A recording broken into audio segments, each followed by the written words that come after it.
নমস্কার দর্শক বন্ধুরা, রেসিপি অফ বেঙ্গলের নতুন একটি ভিডিওতে আপনাদের সবাইকে স্বাগত জানাই। গয়না বড়ির ভিডিওতে আপনারা অনেক ভালোবাসা দিয়েছেন, তাই এবছর গয়না বড়ি এই প্রথম আমরা দিচ্ছি, তাই ভিডিও করছি।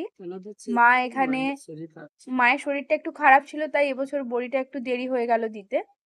মা এখানে কলাই বাটাতে ডাব দিচ্ছে, আমি এই যে থালা রয়েছে এখানে থালাতে পোস্ত বিছিয়ে গয়না বড়ি দেবো। তাহলে চলুন পোস্তগুলো বিছিয়ে নিই।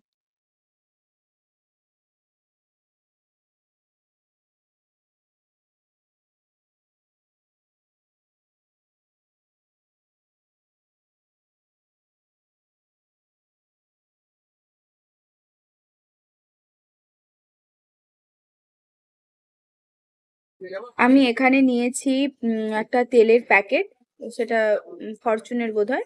আপনারা যেটা পাবেন, সাদা তেল বা সর্ষের তেল, যেই তেলেরই একটা প্যাকেট হয় তার।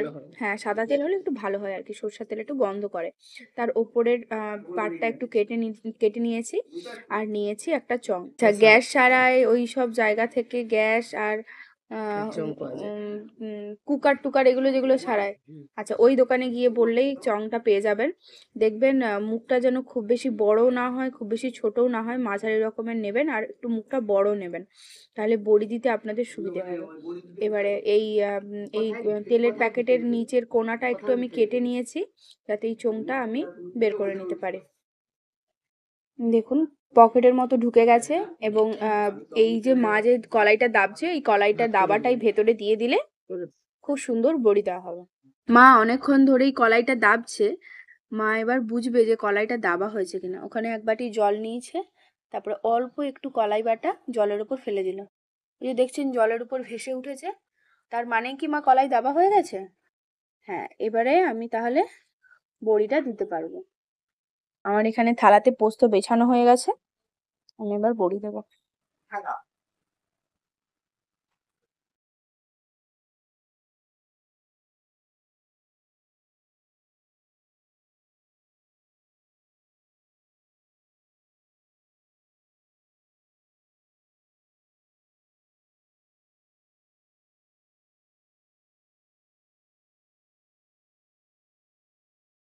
এক থালা বড়ি দেওয়া কমপ্লিট হয়ে গেছে, আরেক থালা পোস্ত বিছিয়ে রেখেছি। এবার এই থালাতে বড়ি দেবো। মা ওটা সরিয়ে নাও।